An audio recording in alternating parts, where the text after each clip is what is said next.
everyone, and thank you for joining us tonight for a discussion about the U.S.-China relationship, rising tensions, what is the current state of play. Before we get into the evening's discussion, just a little bit about World Affairs. We are a nonpartisan, not-for-profit civic organization. World Affairs touches on the important issues of the day that cross borders in a nuanced way, in a thoughtful way. We engage dialogues, we connect people, and ultimately we try to encourage you to act in a way that makes the world better. So we appreciate you joining us tonight, from those of you that are at home and those of you that have joined us here.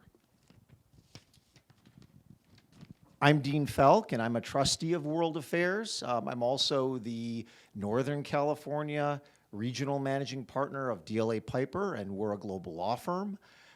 For purposes of this discussion, I've spent about, the last 25 years going back and forth to East Asia, primarily Korea. I was a Fulbrighter way back when.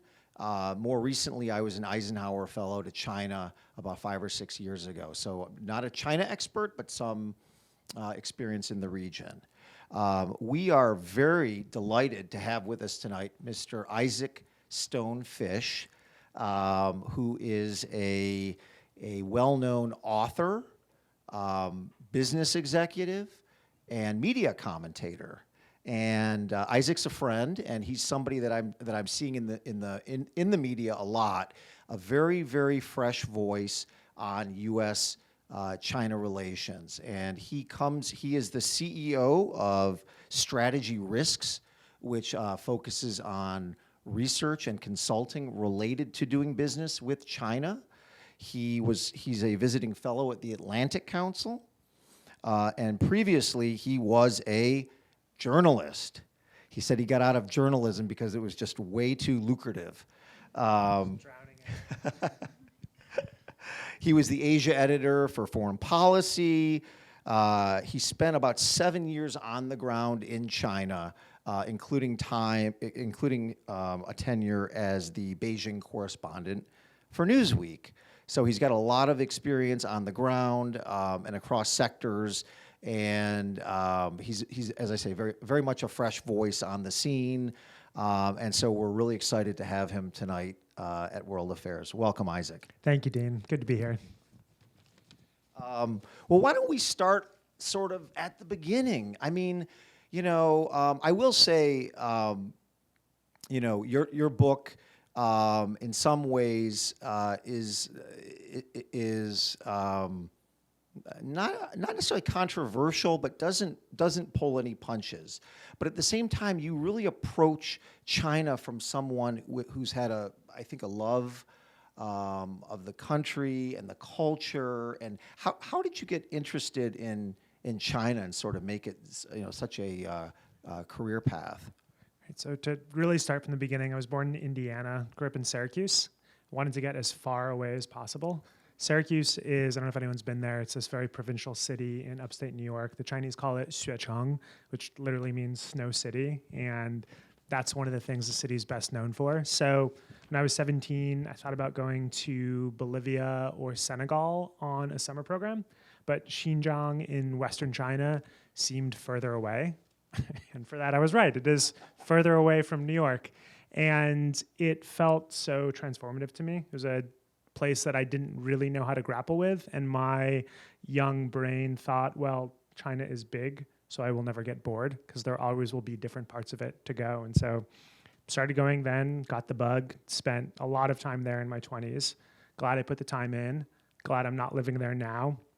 Where China is today, I can no longer recommend folks to go at all for a wide variety of reasons. So the experiences that I had and a lot of people my generation had are now probably in the past, which is sad, but it's the reality of the way the world is turning. Thank you, and thank you for that. And so, okay, let's talk a little bit. Let's further set the stage. For those, I think it's been said, and maybe you've said, not only is China itself more restrictive maybe in some ways than it has been since the 70s. But the U.S.-China relationship seems to be not just perhaps at a 30 or 40-year low, but really headed in headed in not great direction, a frostier direction. But this is kind of a dramatic turnaround in some ways. And we started out, we spent decades being sort of, very enthusiastic, economic partners. And then I think you and others have said we had a period where we were sort of, frenemies. And now we kind of find ourselves as, maybe full-blown competitors. So, like, how did that happen? And then, and I guess in connection with that question, in your book, you talk a lot about how that impacts the decisions and the behaviors today of our elites. So what happened while we were sleeping? So I struggled when I was writing the book to figure out what to call the period that we're in. And now I think the best description is we're in the pre-war period. I don't know what the war is going to look like, but I feel like there's very little actual talk about what may be coming because people fear that if you talk about a war between the US and China, you're advocating for one. And I think it's really important to approach this as clear-eyed as possible, which is we will probably fight a war with China. Maybe it'll be like the Korean War. Maybe it'll be a proxy war over Ukraine. Maybe it'll be a direct war over Taiwan. But we need to think through that and be able to plan for it so that we can do a lot better than we've done in other wars. And I don't mean on the battlefield. I mean the atrocious tradition of Japanese internment and the way, and frankly, discriminating against the Germans in World War I and the way that we've treated people of the country that we're fighting. So there's a lot that we need to discuss and process before this actually happens because things are moving quickly. So how did we get here? I think 2018 was really a turning point. 3 things happened then.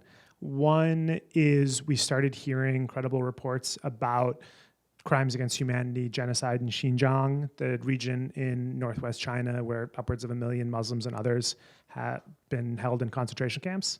I'm a Jew, and I was raised on a steady diet of never again. And a lot of people in the China field are Jewish, a surprisingly large number.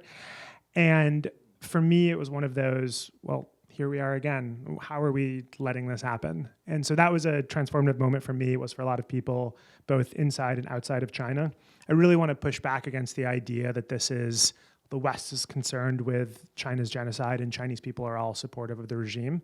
One of my favorite things about living in China was how diverse the place actually is. You have a lot of really different views. A lot of times people don't feel comfortable sharing those views, but they have them. And we have to be careful not to fall into the trap that the Communist Party wants us to fall in, which is China speaks with one voice. And that is a voice that supports the Communist Party.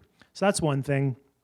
Second was Xi Jinping removing term limits for the position of Chinese chairman. This in some ways was quite symbolic.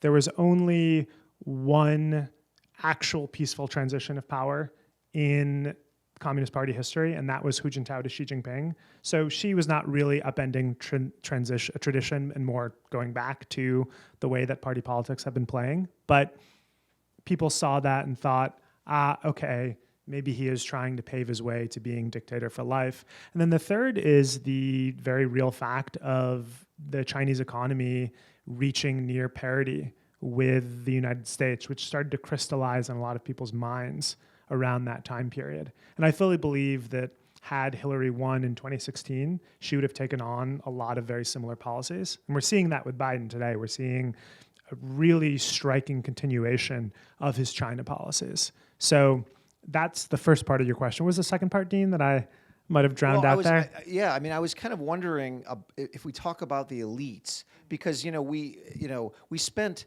I remember dating myself, but I remember all of the discussion about bringing China into the WTO. This was sort of going to be the crowning achievement and the entree into the global community. And, so the idea, of course, was that economic development would sort of naturally lead to political and democratic reform. But then, of course, we've reached a point where that doesn't seem to have occurred. And so my question to you is like, was that the wrong experiment, or were we seeing, were we as elites, or we in the business community seeing things, in a way that were we too colored by our own interests? I'm trying to lead you up to where the elites are today in this country. So a lot of good questions. Answer to all of those is yes. A couple points on that. So brief crash course in U.S.-China relations. 72, Nixon and Kissinger in China. Enemy of my enemy is my friend. Let's work with China to counter the Soviet Union. 1989, Soviet Union starts to fall apart. Beijing massacres unarmed students in Tiananmen Square, and people think, well, how are we going to work with these people? And policymakers come up with this idea, well, we're going to work with them to change them. We're going to bring them Western values, democracy, liberalism, Christianity, and then they're going to be more like us. Warren Christopher, who's Clinton's first Secretary of State, said in his confirmation hearing, part of our policy is to democratize China. That didn't work. Tried, did not work, did not get anywhere close to working. And so the next period, 2005, 2016, 18 or so, was, oh, well, we're going to make China a responsible stakeholder in the global system that the US built. China didn't want to be a global responsible stakeholder in the global system that the US built for its interests. And I go back and forth about how triumphant we should be looking back on the blindness of those who made these really egregious mistakes, because I'm making huge mistakes with my thinking now. I don't know what they are. I don't have the foresight or the context to know that. That said, there's so much criticism that didn't happen during this period, and there was so much of a cone of silence around both China and the Chinese Communist Party because of these really silly Orientalist ideas of, oh, China can't be embarrassed, they're so into face, they're so into Confucianism, these ideas that sort of allied the reality of China today, but also this issue in the DC business person circle of, well, policymakers and ex-policymakers can go into business and still be completely trusted with what they're saying. This is a good time for me to make a few caveats. First, I did pull punches in the book, and we can get into that a little bit later. There were certainly people that I like and have personal relationships with, and so I was less critical about them. Should I have done that? No. Did I? Yes. Second, I run a consulting company. I do business with some of the companies that I feel like deserve criticism. I can say to myself and to you, well, I'm making them better, but that's a little bit weak reasoning. So because I'm pointing fingers and casting stones, I want to make it very clear that I've committed and continue to commit some of the offenses that I criticize other people for. So, quick story about Albright and Kissinger and where we are today, which gets to the point of who steered us wrong. For the longest time, and this is just now changing, but not nearly quickly enough, prominent Americans would advocate for closer policies with Beijing while consulting for Chinese companies and American companies seeking to do business in China and pretending that those things were happening in entirely unrelated spheres. So if you're a lawyer, if you're a doctor, if you're an investment banker, you know the idea of conflicts of interest, that there are certain things that you can't be expected to do because you're in some way influenced. For some reason, the policy world didn't really have that as a concept. And so you have folks like Kissinger, and we'll get a lot more into Kissinger later, I hope, but you have folks like Kissinger and Albright leaving office, starting consulting companies, working for big companies, working for big Chinese companies, and then advocating for closer ties with US-China relations, which helps them do more business. And this plays out not only in their private meetings, but also in the way that they shape American perception of China. So I'll give a brief example. Madeleine Albright wrote a book on fascism. Great subject for a book. Talked about how Russia might be fascist. Interesting. Talked about how North Korea is fascist. Oh, interesting. Talked about how the US under Trump might be fascist. Ooh, controversial point, debatable, but good on you for making that point. China, developing very rapidly. And to me, it feels so intellectually dishonest to call the US potentially fascist, but not grapple with the idea of China potentially being fascist, making it seem like China was beyond the pale, beyond criticism, not a country you could address. And Albright was running a company called Albright Stonebridge, which is now part of Denton's, a big law firm, which has offices in Lhasa and Urumqi in Xinjiang. And trust me, it's deeply problematic to work with a company that has an active law office in a site of an active genocide, but we can get more to Never that heard later as well. So Albright had worked with a company called AVIC. Has anyone here heard of AVIC? So they're okay, nice. They're a Chinese weapons company. They're part of the Chinese Communist Party, and they manufacture weapons. And it's easy to imagine that had Albright called China fascist or alluded to the fact that China might be fascist, that could jeopardize the work she's doing. And the issue is not that China is fascist or that China is not fascist. The issue is that, in as much as possible, we should ask these questions to be able to have that debate about, is China fascist? Should the Chinese Communist Party rule China? Should we try to topple it? Is that impossible? Should Tibet be independent? Should Taiwan be independent? Should Xinjiang be independent? Should this be none of our business? There are all these very sensitive issues that for so long got sucked up into this vortex of silence among American elite. Okay, we're gonna get to some of the end game question, big question. What does the future look like? Before we do that, let's stay a little bit on Beijing's influence campaign. And I don't know, Isaac, if you want to talk about two good crucibles I know you've spoken about in the past. One is higher ed, and one is Hollywood. But I think each of those, I think, gets to some of the quietism that you're talking about. So there's a structure that implements a lot of these influence operations. So I'll talk about the structure, and then we can go back and forth on Hollywood and universities. One more question for the audience. Who knows what the United Front is? So I didn't know what the United Front was when I was living in Beijing. It's one of the most important party ministries, and it's also one of the most important party ideas. 1920s, Lenin hears about a dock worker strike in Britain, 1910s, 1920s, and thinks, well, I'm going to build a united front with this non-communist entity in order to overthrow global imperialism. And even though they're not communists, they're under the foot of capitalist society, I can still work with them. Mao and Zhou Enlai, his trusted lieutenant, adapted that idea, brought it to China, and created the United Front Work Department. And the idea was to strengthen China's friends, weaken its enemies, amplify positive voices, and suppress negative ones. And this department evolved into the department that conducts, manages, oversees, but also philosophically infuses a lot of the influence operations that go on today. And the United Front is both incredibly important, but also very difficult to understand from an American context. A lot of the entities in China you can conceptualize. So China has no military. The Chinese Communist Party has a military. That military is the People's Liberation Army. It doesn't serve China, it serves the Communist Party. The Communist Party wants it to defend China?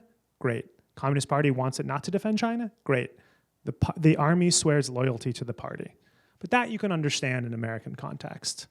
Close your eyes and think about if the Republicans had their own army, or the Democrats. That's how it is in China. The United Front has no American analog. It's maybe if we had a national religion to spread democracy that we hid and would not talk about, and that organization also worked with non-democratic institutions in the United States, the analogy falls apart pretty quickly. But the United Front is an incredibly important institution and something that folks in Congress are starting to wake up on. So what's the intersection between that and Hollywood and universities? The United Front excels at making individuals and entities think that in order to engage with China, they have to speak and act about China in a certain way. Someone described it as sending out all these sonar pings and making sure people were having the correct thoughts, the correct ideology, not deviating too much from party line, and trying to figure out who are my friends, who are my enemies, these essential ideas of class struggle. Okay, so that's sort of the framework. We've seen the kind of actually, before I go there, let me say, you and others, I think, have drawn the interesting distinction between how China conducts its influence campaign and how the Russians do. You've said, I think you may have said in the past, the Russians have more of a chaos, sort of disorient, create chaos, whereas China has this very, as you've described it, kind of very much wanting to either suppress or promote various messages. Do I have that right? Exactly. So Russia is much more about the lulz, chaos for chaos sake in the United States. And for China, it's a lot more, how do we spread two messages? One, China's not a threat. Two, China's rise is inevitable. And that's what influence operations seek to do in the United States. If China were far weaker, if it mattered far less to American future, then these influence operations would be less problematic. But the way that Hollywood, especially, it's better in universities, better than other entities, but you'd certainly hope that with universities not being a business. The way Hollywood presents China fits that almost like a glove. We'll get more, we can talk more about that. It's one of my favorite things to to complain about. But it's really fascinating looking at Hollywood's portrayal of China from both this is just amplifying Chinese propaganda, and this is actually Hollywood making cartoonishly racist portrayals of Chinese people because they're cardboard. They're Communist Party cutouts. They're not actually humans.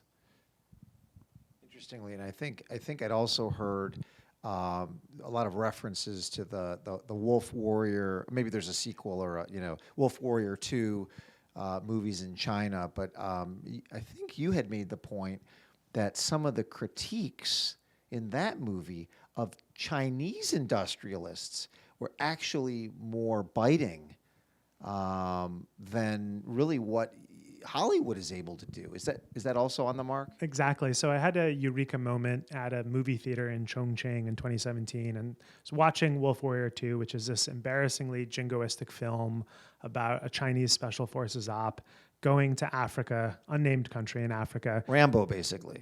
Rambo, but Rambo circa like 1930s, 1920s American values. Rambo meets the jazz singer in a way, Birth of a Nation. It's cringeworthy. In the beginning of the movie, there's a scene where this Chinese hero saves a martyr's tomb from rapacious Chinese real estate developers. I remember seeing that and thinking, Chinese bad guys in a movie? I have not seen a Hollywood movie in 10 years that had any Chinese character that was remotely negative in any way. And then as I was writing the book, I went back and looked and tried really hard to find examples. And the best I could do, The Departed, which I think is around 2013, 2012, has a brief scene with gangsters from Hong Kong. Batman has a corrupt accountant, but he's from Hong Kong. So actual Chinese villains, you have to go back to the 2000s for, which is very, very striking considering the thousands of Hollywood movies with villains from other parts of the world and the United States.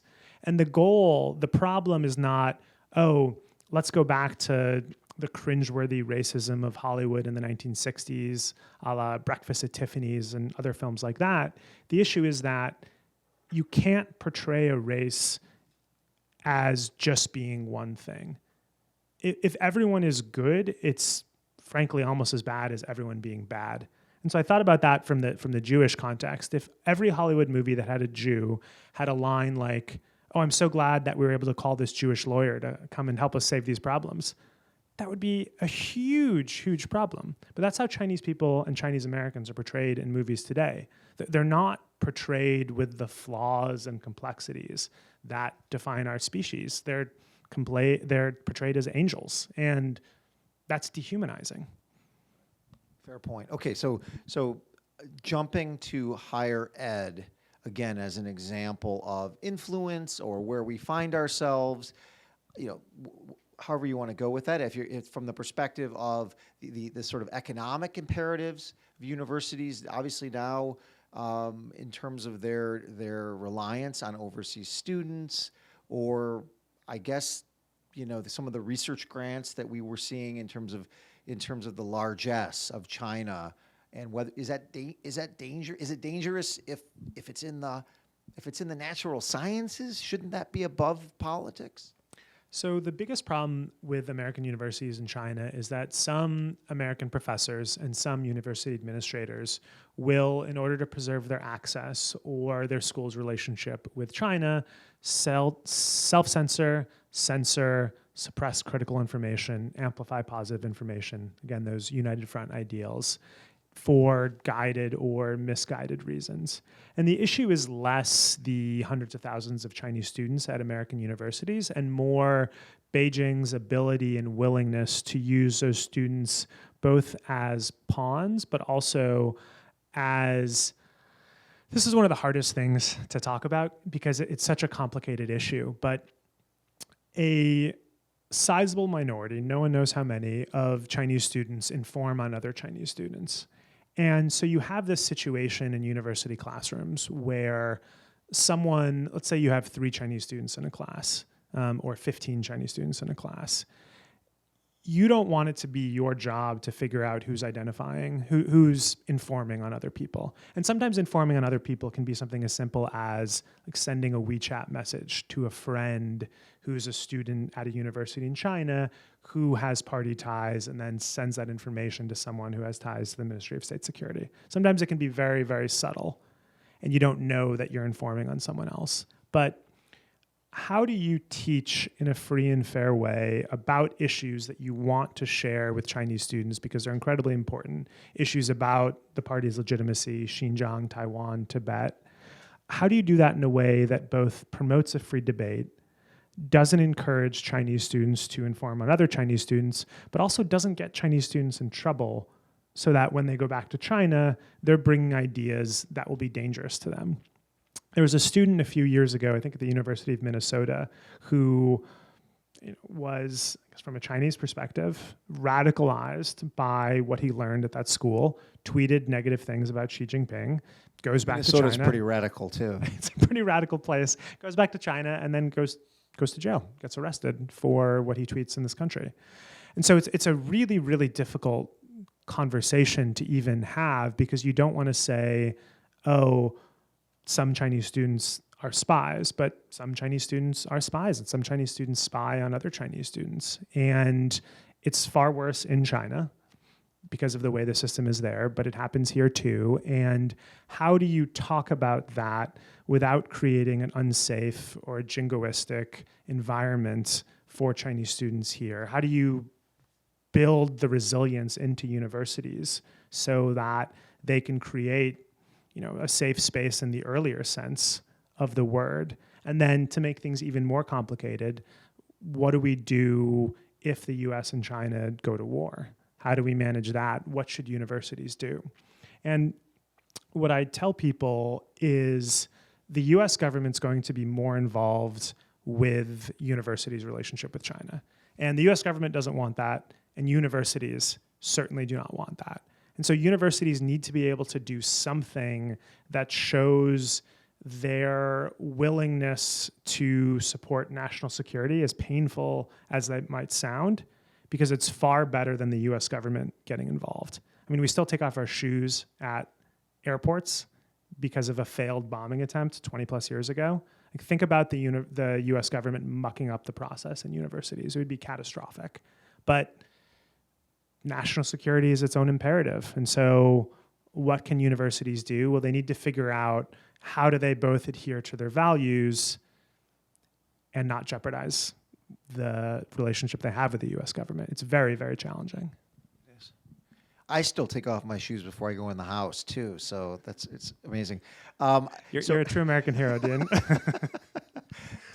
So let's now take it back a bit to current events, and of course, one of the topics of this dialogue, which is basically U.S. businesses. Okay, and what do in the tech world where we inhabit to some degree, we're seeing a lot of evidence of a real decoupling, at least in the sense that the Chinese market and the U.S. market are both quite sophisticated for a lot of consumer-facing electronics, software as a service, all of that kind of thing, but they're not overlapping nearly as much as they once were or were thought to, likely be.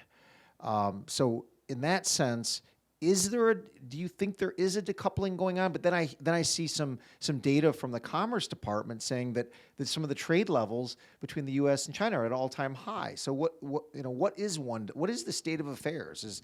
Is the business relationship between our two countries much healthier than the political relationship? What's going on, Isaac? Yes, I would say that's exactly true. And we just got numbers that exports from Xinjiang to the United States have actually gone up over the last year, and I think over the last 2 years, which is stunning that has happened.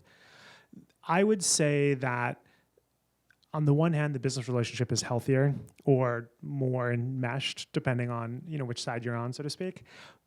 But there is a lot more reasons for businesses to be reluctant to expand into China. And some of those involve ethics and some of those involve national security. But I think the easiest messages to communicate are those that involve the business's own interests. And China's economic slowdown, China's COVID policy. So there was a meme going around China, but a guy standing on another guy's neck, and all these doctors going around and saying, well, check his pulse. And why don't you give him some water? Does he need CPR? And no one's saying, well, just take your foot off his neck. And that's COVID lockdowns in China today. There's all these economic responses to them. But there's a very simple solution to this strangulation of China's economy. It's just not something that Chairman Xi is willing to concede at this point. The other issue is that there's so much focus on the businesses that have succeeded in China and far less focus on the businesses that have failed or have muddled along or have empowered their competitors or have given really, really valuable IP and had to do pretty massive write-downs because of that. Probably my favorite example of this is American Express, which after spending hundreds of millions, if not billions of dollars to get into the Chinese market, now 2022 has a 0.0% market share because they haven't liberalized credit card payments and it can't do business there.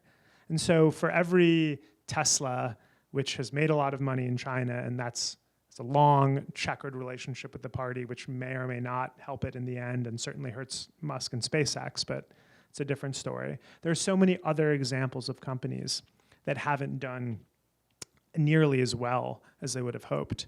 The other piece of this, both on the Chinese side and the US side, is there's an increasing amount of regulations that make it more difficult to do business in China by intention.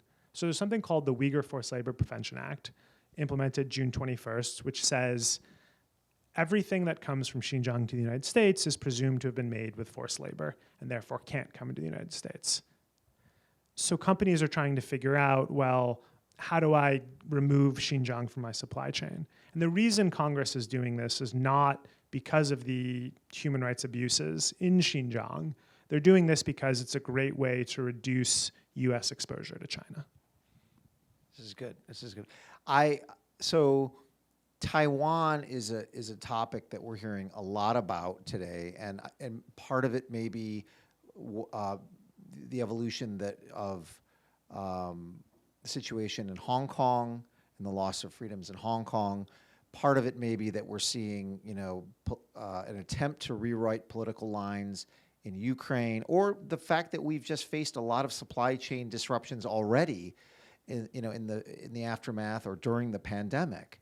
So, how real what is the lesson for U.S. businesses? Is it just to think about, is it, okay, we're going to have a CHIPS Act and we're going to try to, diversify our supply chain and our manufacturing, or is this is Taiwan likely to be the flashpoint that really, either creates a dire geopolitical situation or changes the entire economic calculus between the two countries?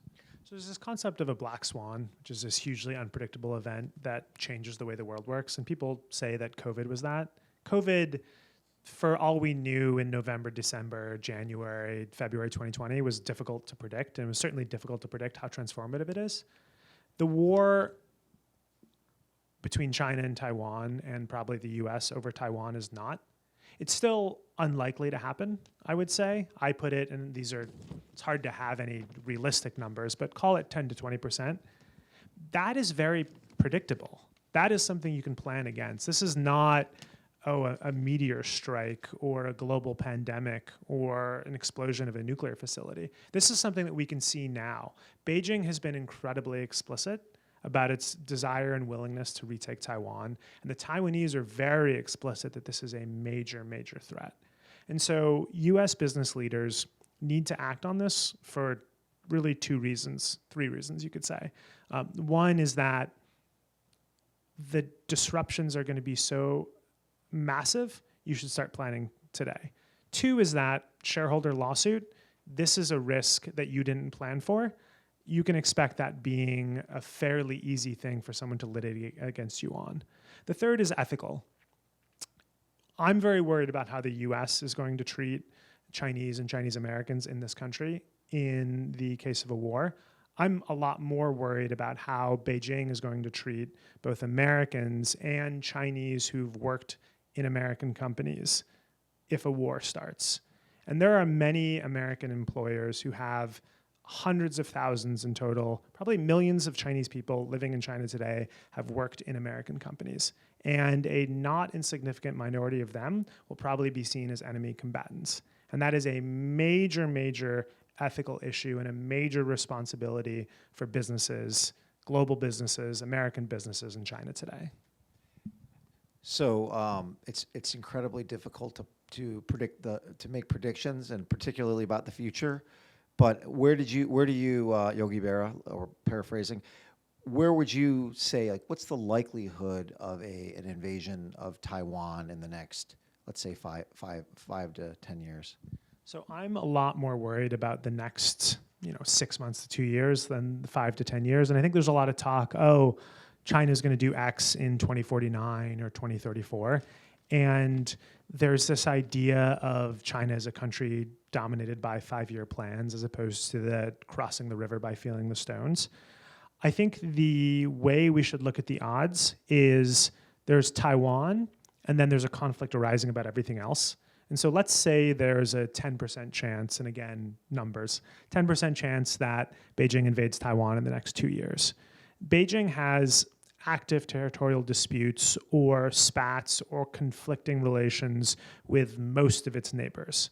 So if you add in the probability of Taiwan with the far lower probability of a conflict with Japan or South Korea or Vietnam, with which China fought its last war, or India, with which China not irregularly fights border skirmishes, or the Philippines, with which it has a territorial dispute, or Pakistan, even on an outside level, if more Chinese get slaughtered in Pakistan, like happened several months ago. You add all of these percentages together, it's still less than 50%, but there's a non-trivial chance that China fights a war.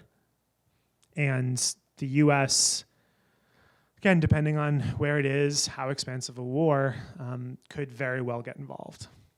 Very good, very good. A lot to think about there, Isaac. Well, that's going to, I think, end the first segment of our discussion, and thank you very much.